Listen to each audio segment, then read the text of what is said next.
Hello, everybody.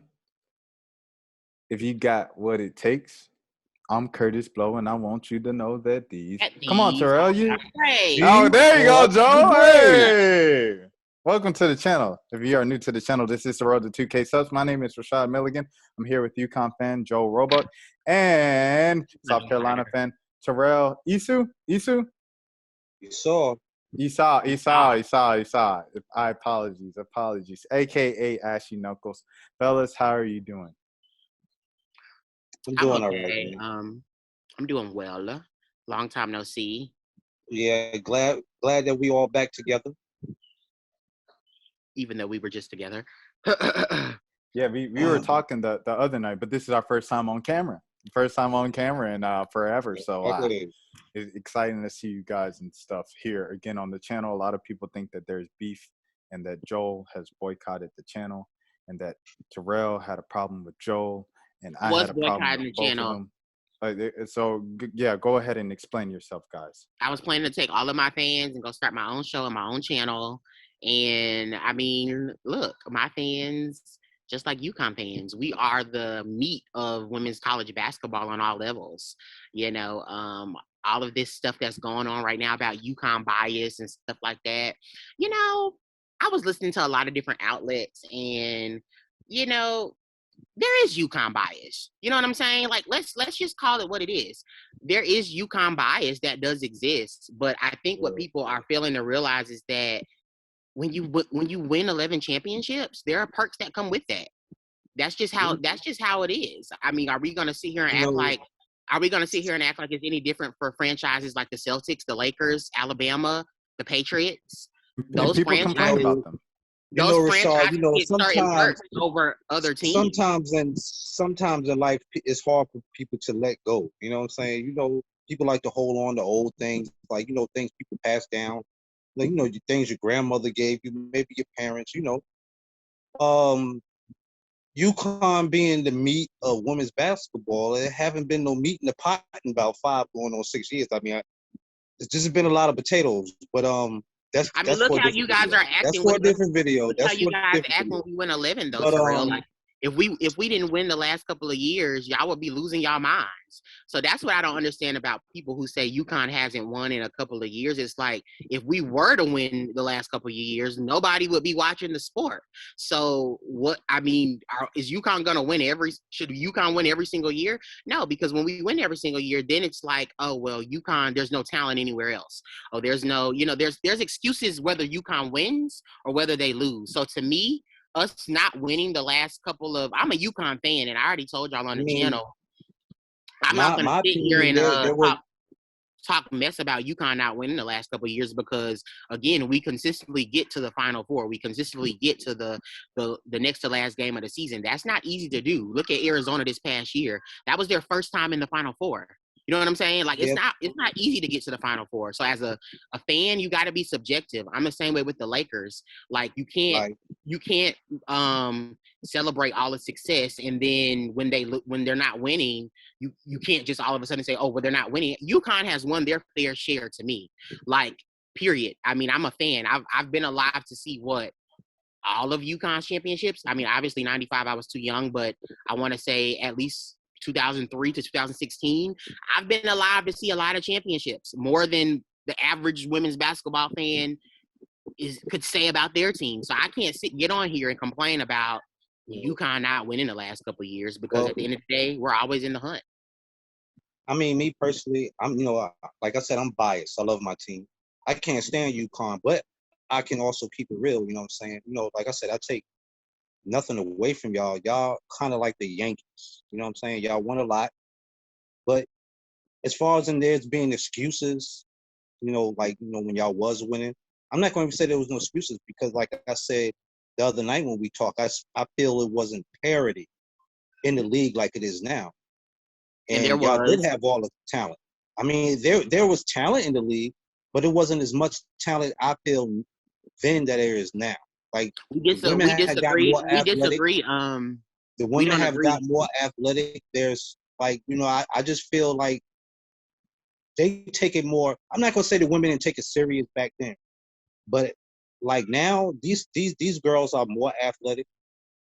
and they're hungry, man. You know that they breathe and eat basketball. That's all they do. So, and like I said, not taking anything away from the past, but you know, you could tell the difference in the league as far as when it comes to the competition level compared to like 5 years ago, 10 years ago.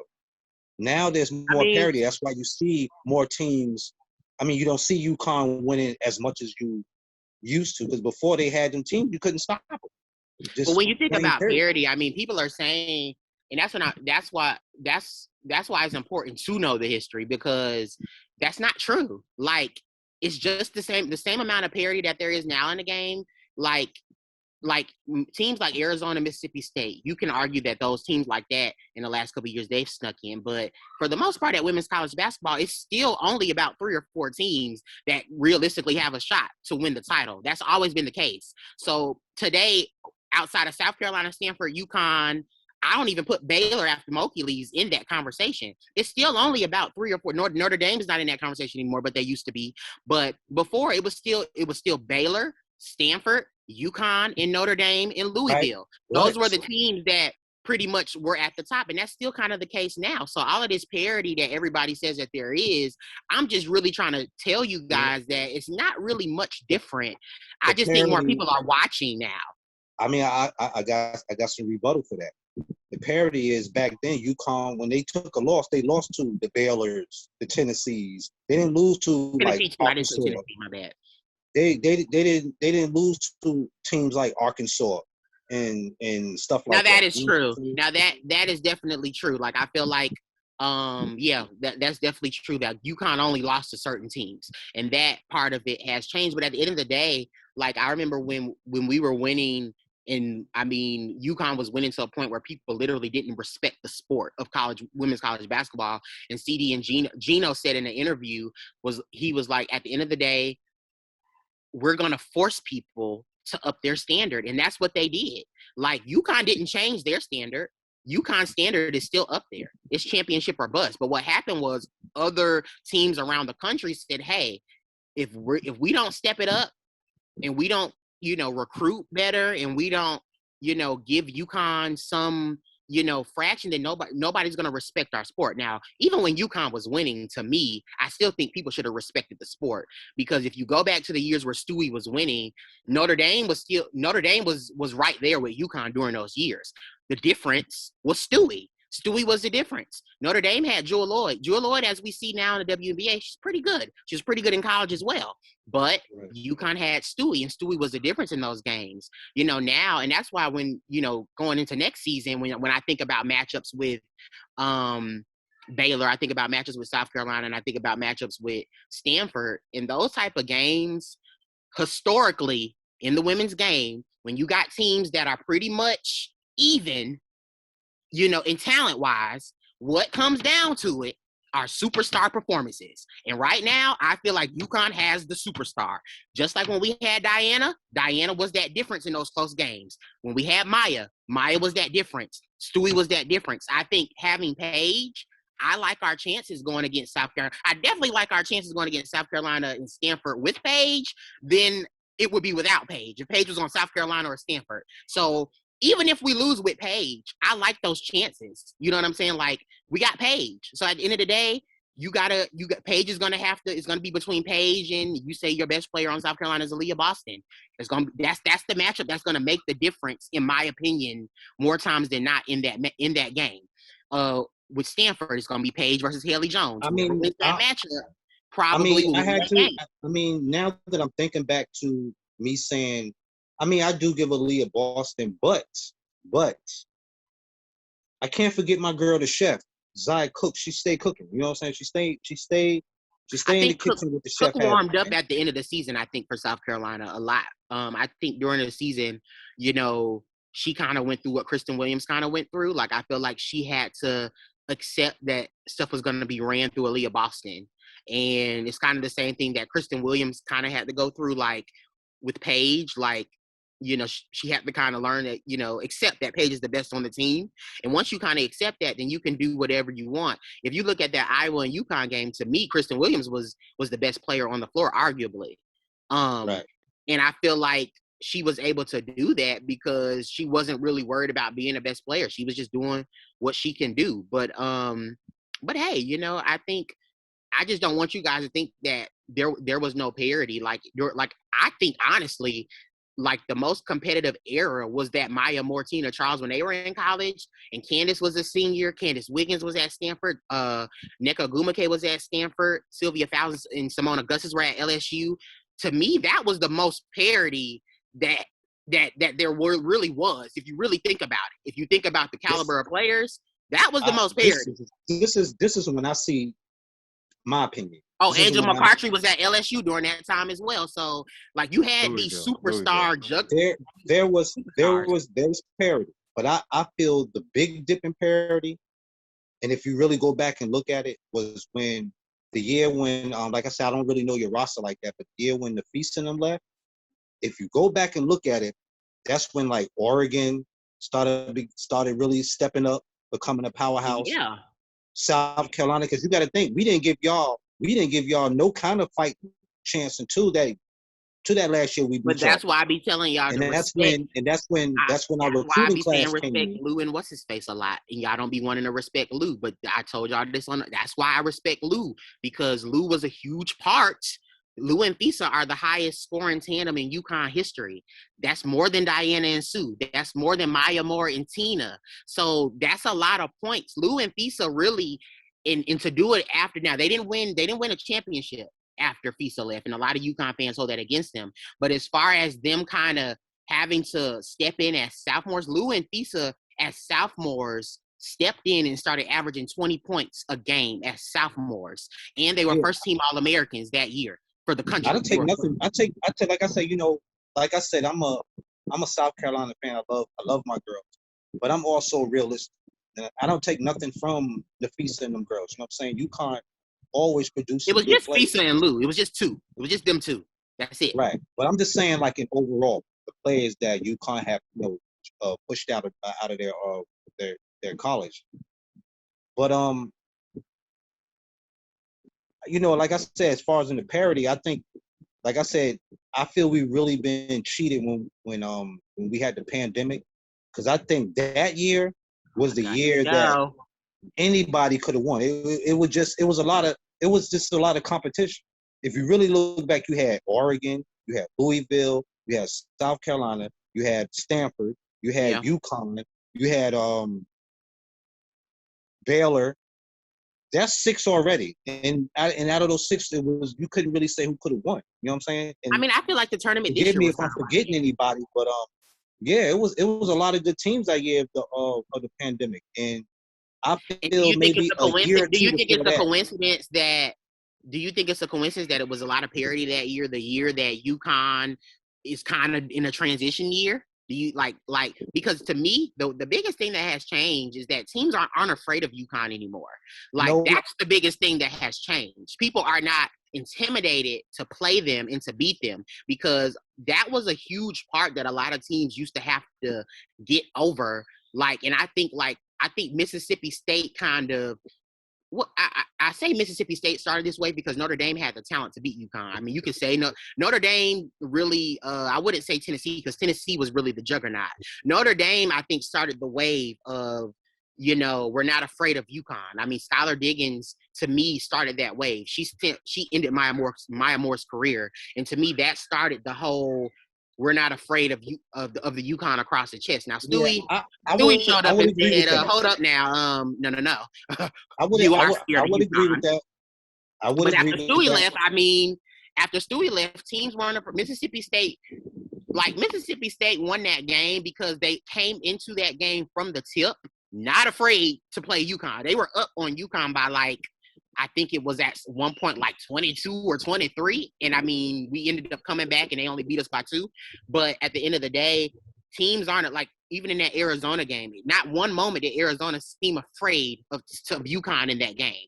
They didn't seem like they were afraid to play them. You look at South Carolina games now, and, you know, South Carolina doesn't really, you know, that when we came down to y'all place, that was really the first game when we came down to y'all place that I saw that South Carolina really kind of had some swagger in the UConn games. But that was the first. And that was due And that was due But I to feel our like two. I feel like South Carolina knew that they kind of had a better team. I think Don and them knew that, like, if they were going to beat UConn in any years, that was the year. Like, I don't feel like Don didn't tell them that wasn't the year that they should be able to beat UConn on their home floor. I feel like those South Carolina coaches knew that, you know, we were going through transition. They knew Megan Walker was new as far as being that go-to player for UConn. They knew that Nafisa and Lou were gone. Nafisa and Lou were gone. So it's like, I feel like South Carolina had the better team. I'm not going to say she knew that exactly, because you got to think that those was freshmen. You know what I mean? It's not like they was on a bench for a year or two. They still had Herbert Harrigan, Ty Harris. Yeah, she had two seniors. Yeah, so I'm talking about in that regard. And I feel that's what gave them. I feel that's what gave them a swag that year. Kiki and Ty Harris, to me, were, I mean, especially Ty Harris, like, you could tell that wasn't Ty Harris's first time playing UConn. Like, you could just tell. Like her and Herbert Harrigan, they had played UConn, 3 times already? So I feel like, and that's what you need when you beat UConn. Rarely does a team beat UConn and they've never seen them, like Arizona and like Mississippi State. Rarely does UConn lose to teams that haven't played them before, you know, because a lot of teams have to get used to the intensity, the pace that UConn plays at, you know. That doesn't always, you know, happen. But I mean, I just feel like South Carolina had the better team that year, honestly. Well, I know UConn always had a big. I think that's what kind of put a little slippage in y'all play, was not having that solid big like y'all had. Y'all had Stewie. Y'all had what's the other big girls to be down low for y'all? That year when Nafisa was there. Nafisa was the big. Well, she was powerful. Who played center? He didn't play a center when Nafisa was there. We had Azare Stevens for 1 year. And Azare definitely was but Azare came off the bench, but Fisa was the center all the years she was at UConn except her freshman year when Stewie was there. But Lou and Fisa sophomore to senior years, Nafisa was the post. Matter of fact, my fault. I'm thinking of the girl that used to be there with You thinking of Stephanie Dawson? You thinking of Stephanie Dawson? No, she's a black girl, the one I'm talking about. But she was in the stand with Stewie the year y'all had lost to Mississippi State. Stewie wasn't on that team that we lost to Mississippi State. No, I said she was in the stand with Stewie. They was there watching. Morgan Tuck. Morgan Tuck, yeah. Morgan Tuck. Yeah, Morgan Tuck left with Stewie. So, like, I mean, I don't know. Like, I mean, post-presence, I don't think Gino likes to have 3-point shooters. So he prioritizes, and I feel like Gino felt like, you know, even the Lou and Fisa senior year when we lost to Notre Dame in Tampa, and I was at that game, you know, I still felt like Gino felt like he could win because he had so much 3-point shooting. Because he had, on that team, he only had Fisa. Well, Fisa is a good post, never mind. But I think as long as Gino feels like he has 3-point shooting, he's not as concerned about post play. But I think that has hurt us in the past because teams in the past have got out on our shooters, and if our shooters aren't making it, we're not getting anything from inside. Like, I think that year that we lost South Carolina, when we played Baylor, Olivia Nelson-Adota went scoreless. So that was like a lot of pressure on Kristen Williams and Megan Walker to pretty much score everything. Same thing with kind of Oregon and South Carolina. We're not getting a lot of inside. We're not getting a lot of layups. So that puts a lot of pressure on your shooters to make threes. So yeah, you're right. You're right that you need a post. You need a post presence, but that's why I'm excited about Aaliyah Edwards. You know, I don't know what Liv is going to give us in her senior year. Liv is always going to be a defensive presence though, because she's 6'5" and she can block shots. So just having her down there alone, getting rebounds and blocking, that may be all you need from her. But Aaliyah Edwards is definitely going to be a scorer. I can just tell. I can tell. I mean, I remember the hype. Well, I ain't going to call it hype, but I remember when Olivia was being recruited when she was coming out of high school. And I felt she was going to be way better than what she turned out to be. I don't know if it's her work ethic. I don't even want to say that because I don't know what her work. I don't think it's her work ethic. I just don't think she likes physical play. I mean, it was the same thing with Stewie. It's the same thing we've talked about with Lou. Like, certain players don't like getting hit. Like, if you look at Lou, that she don't like physical play, then that means she should have been working on her jump, like, you know what I mean, her outside game. And It seemed like she can make them. She just can't make them consistently. I mean, there are times I've watched. There's been games where Liv has hit them. They're just regular season games that nobody sees, but she just doesn't hit them. She hasn't been effective in big games against better competition, and that's been her kind of the knock on Liv's career. But I don't think Liv doesn't really want to play a post. She wants to kind of float, and I really don't really know what Liv wants to be, because I mean, she wants to be more of a power forward than like a center. Like, she just doesn't like physical contact, and I mean, we've seen that with other UConn post players. Like Morgan Tuck played more minutes, I remember, in the season their freshman year, because Stewie didn't want to get hit. Like, and Gino was like telling Stewie, like, until you just realize that teams are gonna beat you up, you're gonna sit on the bench. And Stewie had to learn to take physical contact. I watch Stewie now in the WNBA, and it's so crazy because she's so strong. I mean, she be going up against Griner. She be going against Tina Charles. And, like, she's not, her body type hasn't even changed much. So what does that tell you? It's all mental. It's mental. Like, Stewie hasn't, her body type, she hasn't put on that much muscle. Stewie looks pretty much the same how she looked at UConn when she was a freshman. She looks a little bigger. She looks a little bit bigger, but not like not maybe like 5 pounds or bigger. Yeah, I feel what you're saying. Like, it's not like real noticeable. Even Gino said that. I think I sent y'all a clip of that in the text. Gino said if you look at her body type from her freshman to senior year, it hasn't changed much, but she's much stronger because she mentally got stronger. Same thing with Katie Lou. Like, Katie Lou didn't ever develop an inside game in college because I don't think Lou doesn't like getting hit. I see Lou now in the WNBA. Sometimes she'll have a lane to drive and she'll pass up a layup because she doesn't want to get hit. And it's just like, you got to get hit, bro. Like, you got to take the contact. And that's the same thing I see with Liv sometimes. Like, Liv has gotten stronger. No, don't get me wrong. She's gotten stronger, but like, Liv can really be dominant. She could be dominating with her size. I mean, it's a mental aspect to it. And I just feel like, you know, if you look at Aaliyah Edwards, y'all saw Aaliyah Edwards. You can look at Aaliyah Edwards does not let nobody bully her. Nobody. Like, right. Aaliyah Edwards was guarding Nalissa Smith, and she was going, I mean, she was snatching rebound. I mean, she's like a dog. I mean, certain players are just naturally like that. I have, you know, that's like Aaliyah's the toughest player we got on the team right now. I need Letitia Me here to step up. I need Bree Bill to step up. I need her to hit her outside shots more consistently. And I need Letitia to play more stronger in that hole, because she got in there, because I see flashes of it, but it's like when she get down there, it's like the referee's always calling for a travel, or I don't know, it's just always something. Maybe it's because, you know, man, I remember her freshman year, her hair used to be a mess, man. And then I don't know who got to her, but by her sophomore year, she had that thing slicked back at every game. But her freshman year, her hair used to be all over the place. It's like, crazy, because being that you say that, and I'm seeing that picture now, I can remember baby girl watching some of her games with the frizzy hair, and I used to be wondering, like, damn, why she just have her hair on? Like, I mean, you can see that she's gained more muscle, but she's still small. I mean, she's still pretty slender. It's not that big of a difference. But she's so much stronger than what she was. She plays bigger. That's why I thought she got bigger, because she plays bigger. Like it's a mentality. She bangs, she plays on the post. She can back down. And credit to Gino. Gino told Stewie, you're never going to be the player that you think you can be unless you learn how to be physical, because that's what teams are going to do to you. They're going to beat you up because of your body type. You know, I mean, Stewie be banging. Stewie be down there banging. But shout out to Stewie, though. She figured it out, you know. She figured it out. And once she figured it out, you know. You think that surgery is going to hinder Paige this year? No, because I just watched videos of Paige in the boot doing training. She already doing train. I mean, she's been training with on a broke foot.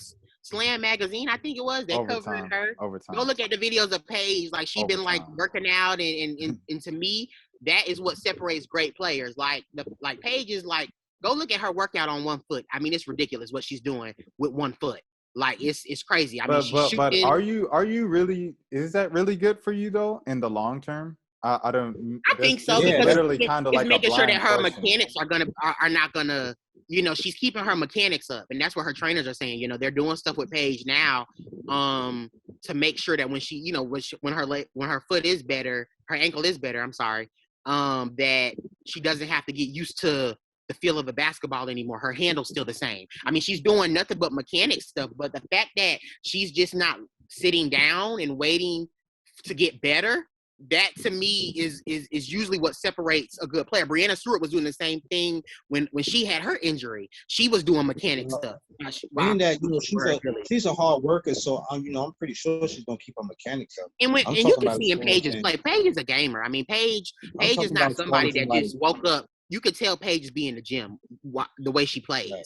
Like the stuff that Paige does on the court, that's nothing but training. I mean, I'm not worried about Paige. I'm just not. I just asked that because I had surgery on my foot, and you know, after physical therapy and all that, like, you know, planting and cutting was pretty hard. Even after 6 months, like, you know, you still feel it. You know what I'm saying? So that's why I was think about what Paige accomplished this year on a bad ankle.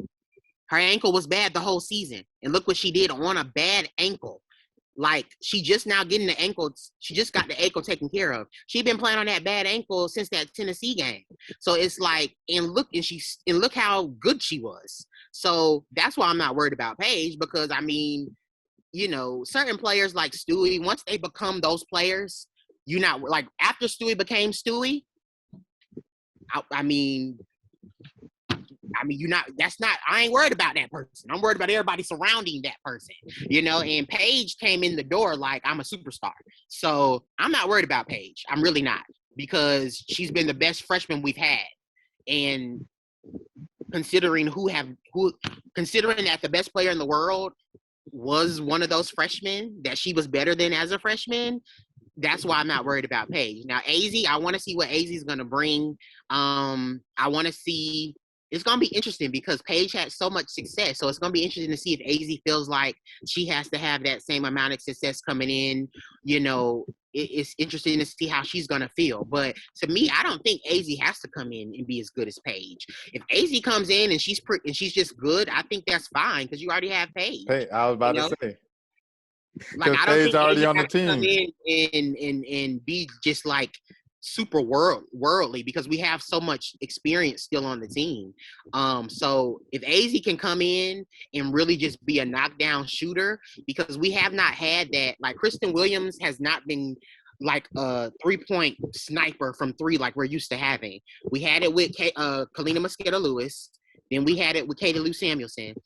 Megan Walker started to give us that consistent knockdown 3-point shooter, but then she left. And then after Megan left, nobody has really stepped up until Paige as that 3-point threat. Paige does too much to be the 3-point threat.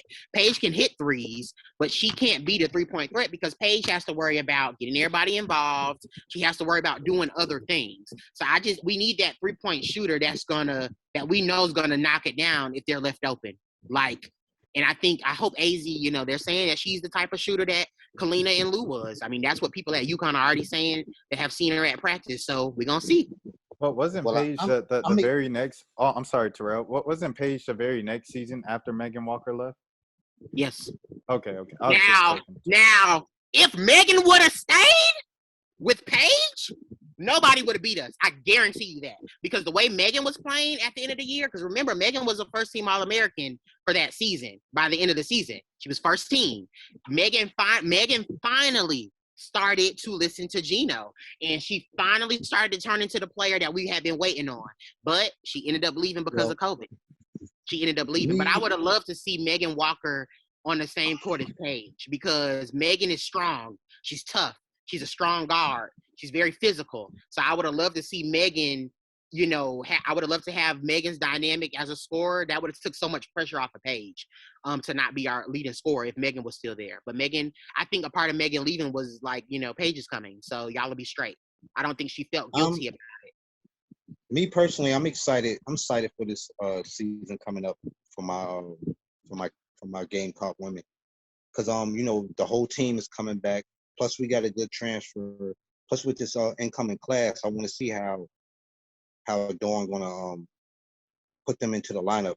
But you know, me personally, looking at only getting playing time, maybe out of that recruiting class, I probably maybe 2 3 probably get good playing time out of that whole recruiting class, because there's a lot of stars on there. Then you got seniors, so they're going to get their playing time. So I think it's going to be very interesting. Hold on, Joe. Before you get going, so I was talking to Terrell about this before we started recording, and Joel, I already mentioned this to you in a previous thing when we were talking. But now that the interview's out, like you said, Haley Jones, that was the thing she said was the reason why she feel like the game is growing, why more people are watching, is because there is more parity and there are no more super teams. Those were her words. So I know you said I was actually going to comment on her about saying that interview.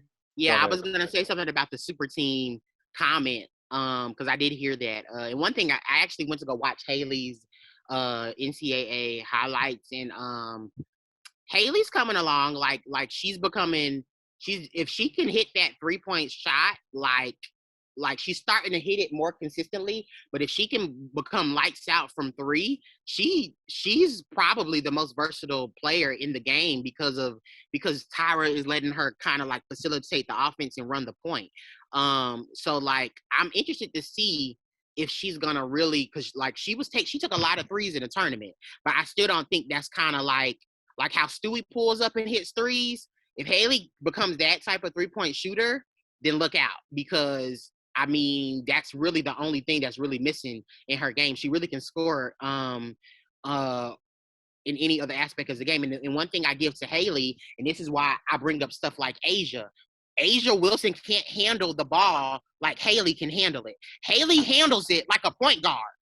Like she's literally just a big guard. When I talk about big, not old. Asia was more of a post player. She's not. But that's what I'm saying. When I talk about those guard skills with Asia, those are the type of. That's what I be talking about. Haley has guard skills. Like she can really handle it. Like, and that's what I feel like separates Stewie and Asia, because Stewie can handle it like that. Stewie can handle it like Haley can handle it, but Gino just didn't let Stewie run the point because he usually has a good point guard. But if Haley can add that 3-point shot, then I definitely think she's in the National Player of the Year discussion. Do I think Haley Jones is better than Paige Beckers? No, I do not. Yeah. Do I think that she's more talented than Paige? No, I don't. But I think that I definitely think she's in the conversation with Paige. I think Haley, if Haley consistently adds that 3-point shot, I would take her before Nalissa Smith, because Nalissa Smith, it's funny how a lot of these post players think that they have guard skills until they play good defenses. Nalissa Smith, we saw her playing guard all the way up into the tournament. That one play in the UConn game, she got the rebound, went down court, one-on-one with Aaliyah Edwards. Aaliyah Edwards took the ball from her, went down court, and Paige got a 3. And in a timeout, Moki said, scream to Nalissa Smith, give the ball to a guard. So that's code for your guard skills worked against them other teams, but this is UConn. They ain't going to work against UConn. And that's the difference. Haley's guard skills will still be the same against a UConn. And I'm just being real. Like Nalissa Smith was handling it in them other games, and I just thought it was so funny because Aaliyah Edwards was waiting for her. Like I felt like Nalissa Smith, she got the rebound, she came up the floor, she almost was like, yeah, I can do this, and then Aaliyah Edwards stripped it from her and was like, no, your handle not that tight. You can bring it up at Baylor, but you can't bring it up at UConn. And she took it from her. And after that play, Kim Mulkey screamed and was like, give the ball to a guard. Give the ball to a guard. She said that to Nalissa Smith. And that says something. That's why she said that, because y'all are playing UConn. I think also something that you have to look at when you're talking about giving more opportunities to use her guard skills and more opportunities to shoot that 3-point. I think the Stanford offense just opens up a lot more this season now that the number 1 option is gone. Kiana Williams, she was that number 1 option. So when you look at Haley Jones' regular season stats, they really aren't indicative of her skill level because she wasn't the number 1. Like, to me, Haley is way more talented than Kiana. So the fact that Haley was not the number 1 option on that team, that is why I can't necessarily put too much respect on her game. But she stepped up when it counted most in the tournament. She did. So it was like, so in the regular season it was only 13-7, 13-9, but in the tournament she turned it up to 20 points a game. It took her till she's pretty much a junior. I mean, she was hurt last season. She was hurt last season. But didn't she play? She wasn't out. No, Yeah, no, she she played. She played like played, a little but she was couple hurt. games. Yeah, like she still played. I mean, I just don't think she's a talent like Paige. I mean, a lot of There's people nothing wrong with that. yeah, that's not an insult. I mean, that's not because a lot of people are as talented as Paige. But I just think Haley, like Kiana Williams, I think the WNBA has exposed, like as the WNBA does with a lot of players, it exposes like how good you thought you were, and I think when Kiana Williams gets a better opportunity, I think she'll get more playing time. But I just think that like in that South Carolina game, as good as Haley was, I was just talking about earlier, in those type of games, at the end of the day, it comes down to star performances. Like it came down to Haley Jones making a shot. She was the difference. So in those type of games, superstars are the difference. And if Aaliyah Boston would have made that putback, she would have been a difference. So in those type of games, like I expect if UConn meets Stanford for it to be close. I expect if UConn meets South Carolina for it to be close. And at the end of the day, it's going to come down to those superstar matchups. For sure. And Terrell, did you want to say anything? You wanted to add anything? Nah, everything is flowing. Everything's pretty good. I like this conversation. Joel, did you have anything else to say about that interview? No, I mean, I've always liked Haley. I wanted her to come to UConn. I remember when she was coming out of high school, her last two schools were UConn and Stanford, because we were waiting on her, but she chose to go to Stanford. But hey, I mean, I always thought she seemed like a sweet girl. I love how she wears her hair. I just love her hair. But I like her. Like I'm starting to really, really like her game. But if we match up against Stanford, the reason why I'm not worried, the thing with Haley Jones is that you have to have the teams that play her have to have somebody that can guard her. UConn has somebody that can guard her, Aaliyah Edwards. Aaliyah Edwards has the footwork to stay with her just like a guard. And that's why I'm not that afraid to play Stanford, because I feel like Aaliyah may not necessarily shut her down, but definitely possibly can slow her down, because Aaliyah's very physical and she can stay with her. And that's who's gonna be on Haley if we play them. Aaliyah's gonna be on her. Just like how Aaliyah was on Alyssa Smith. Alyssa Smith's foot speed up until they played UConn gave Baylor the advantage. Not when she ran into Aaliyah Edwards, because Aaliyah Edwards can guard. She can move just like you can move. So I think Aaliyah Edwards is going to be a very important part to that UConn team, offensively and defensively, especially because she's going to be on the players on the other teams like Haley, like Alyssa Smith. I don't know about Aaliyah Boston. Like I think he switches her and Liv. Like he switches them. They both play Boston. Like it just depends. But and then Liv will probably be on Brink or Cardosa if they start Cardosa. Oh, no, I was saying Brink from Stanford. Yeah. Liv will be on Brink. Definitely will be on Brink.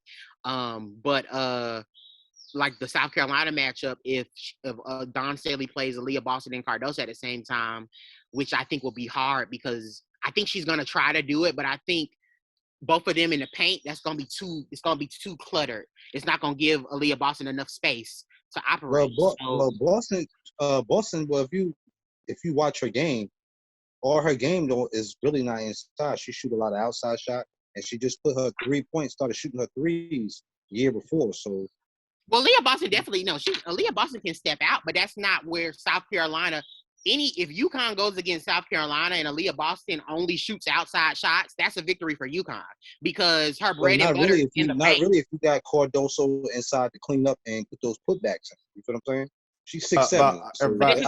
I feel like this, Terrell. I feel like if you have Aaliyah Boston, a talent Aaliyah like Boston's Aaliyah bread Boston, and butter, she don't shoot that good from the three now. It's like she don't shoot that good from outside. That's what Joel is pretty much saying. They're gonna like Gino's okay with her Aaliyah Boston is one of the best players in the country down low on the post. So it's from mid range in that, like she's like so if you stretch her out to 3-point where I'm not working saying, on it, listen, hold up, let me retract that statement. I'm not just saying her. She shoot from the elbow. She shoot from the foul line. She don't have to actually just be down low all the time. That's the point. That's basically what I'm saying. But what I'm telling you, she got to shoot 20-footers and Long as she can shoot that little 12-footer, little 13-footer, yeah, she's good for me. That's money all day. But I don't anything think deep, I haven't. yeah, But it's gonna be a again, problem. you haven't seen her do that in. I haven't seen Aaliyah Boston shoot only jump shots. Man, look here, go to any YouTube. type competitive game, not regular season game. I'm talking about competitive games against the number 1, number 2, or number 3 team in the country. I have not seen Aaliyah Boston score no 20 on 30 all on jump shots before. No. I'm not saying that it got to be all on jump shots. But that's what I'm trying to tell you, Terrell. Joe, CD are gonna make her take jump shots. Joe, you know what you just made me think of? The the UConn game when Aaliyah did the step back 3. Yeah, like that's like I was like, hey, Aaliyah. That's what they're gonna force her to do. I'm a big fan of Aaliyah's game, everything like that. Staley even looked at her and was like, that was kind of funny. That was kind of funny. She tried to step back. So those are the shots that Gino. You have to be careful. Lie. Gino's the type of coach, and CD's the type of coach. Like if you're not careful, you'll take the shots that they want you to take. That their defense is forcing, and that's what UConn usually does at Leah Edwards. They try to force her out of the paint because they know in the paint it's lights out for her. Listen, man, they had Dawn Staley had Alina Coates and Asia Wilson, both in the lineup at the same time, 6'5", 6'4". Both of them was pole players. What she had them doing was playing the high-low. Excuse me, Terrell. I was the one that told you. Boston and Cardoso could run the same high-low that Asia Terrell, I don't know why you trying to act like you the advocate for both of them playing together, because from the jump, I told you she's going to play them together. You were saying that she was not going to play them together. I told you she was going to play them together. There is no need. There's no need for her to play. But I told you she didn't go get Cardoso not to put her alongside. Listen, she's not. I promise you. I bet you she won't start. She's not going to start over Victoria Saxon, which is a senior. But at some point, she's going to have both of them. Yeah, well, listen, she's going to come in, and I promise you, no longer than 5 minutes, Aaliyah Boston will be on the bench. Because you also got to think. It depends how good Cardoso is. If Cardoso comes in, he's averaging like 16 or 17 points for y'all. Can I finish? We also got 6'4" Letitia Amir that's coming off the bench. She got to get her minutes too. So she could play. She could play a big spot.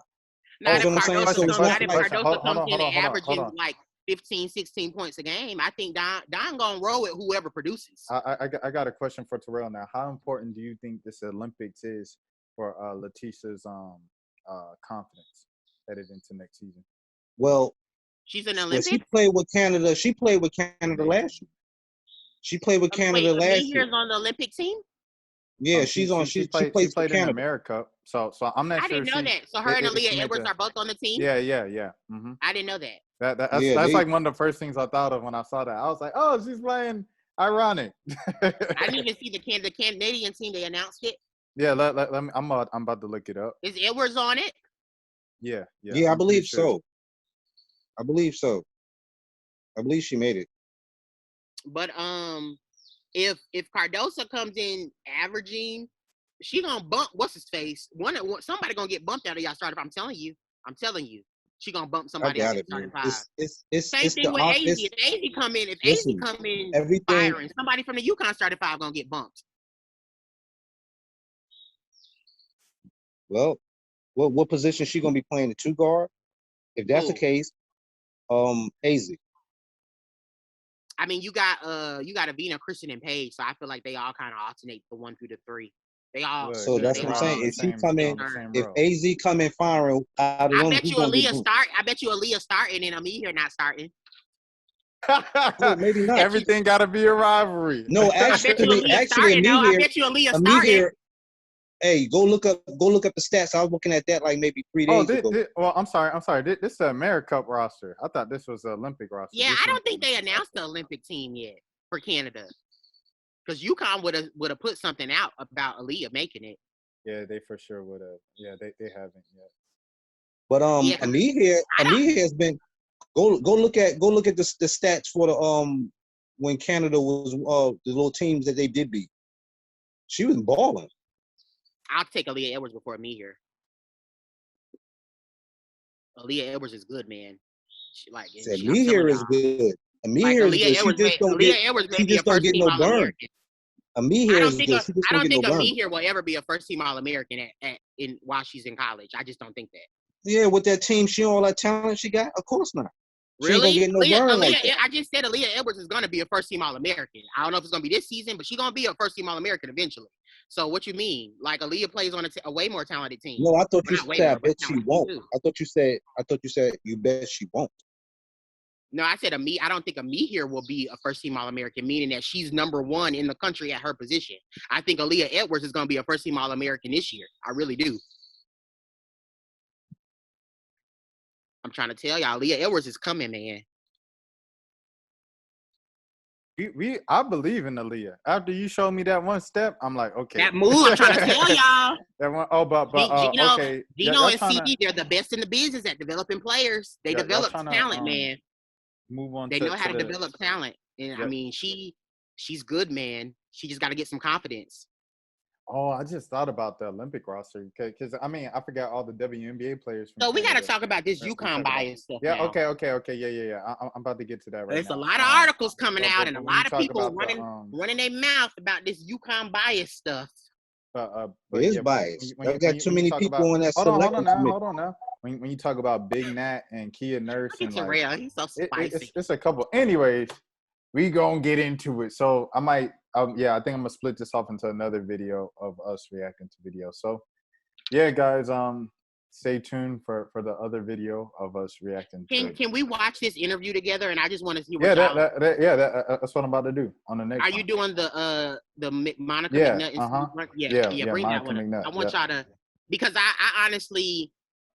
Well, hold on. Like, save it for the next video. I want y'all all right, y'all. This is the road to 2K subs. Watch the next video if you feel like it. Yeah. All right. Bye.